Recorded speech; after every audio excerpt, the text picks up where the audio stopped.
देश में लगभग 1200 से ज्यादा दलित सांसद विधायक हैं। सिर्फ लोकसभा में ही 121 सीटें सुरक्षित हैं। जाहिर है इन पर दलित वर्ग के ही सांसद चुनकर आए हैं। इसके अलावा सामान्य सीटों से भी इस वर्ग के कई सांसद चुनकर आए हैं। अक्सर छोटी छोटी बातों को लेकर भी दलितों के ऊपर अत्याचार का मुद्दा उठाने वाले दलित सांसद विधायक उत्तर प्रदेश के हाथरस में गैंगरेप की शिकार हुई दलित लड़की के मामले में अब तक कोई खास मुखर नहीं है। इसे लेकर सवाल उठ रहे हैं कि दलित हित की बात करने वाले ये जनप्रतिनिधि आखिर इस नृशंस घटना पर अब तक चुप क्यों हैं।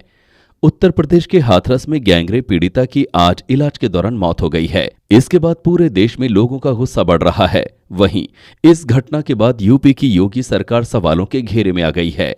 विपक्षी दल लगातार यूपी सरकार पर हमला कर रहे हैं।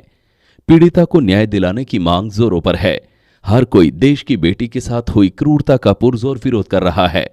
ऐसे में ये सवाल उठ रहा है कि देश के लगभग 1200 से ज्यादा दलित सांसदों विधायकों की क्या भूमिका है। ये लोग उसको न्याय के लिए पुरजोर तरीके से मांग क्यों नहीं उठा रहे हैं। उत्तर प्रदेश की विधानसभा में वर्ष 2017 में हुए पिछले चुनावों में 86 सीटें SC/ST के लिए सुरक्षित थी। जाहिर है इन सीटों पर उस वर्ग के ही जनप्रतिनिधि चुनकर आए हैं। इनके अलावा सामान्य सीटों से भी उस वर्ग के प्रतिनिधि निर्वाचित होकर विधानसभा में आए हैं।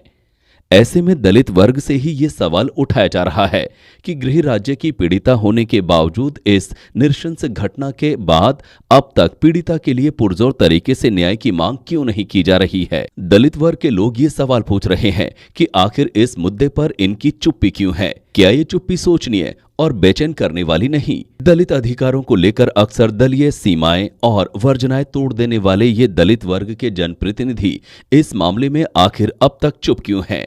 आरोप है कि उत्तर प्रदेश के हाथरस के थाना चंदपा इलाके के एक गांव में 14 सितंबर को 4 दबंग युवकों द्वारा 19 साल की दलित लड़की के साथ बाजरे के खेत में गैंगरेप किया था। इतना ही नहीं, उसकी जीभ तक काट दी गई थी।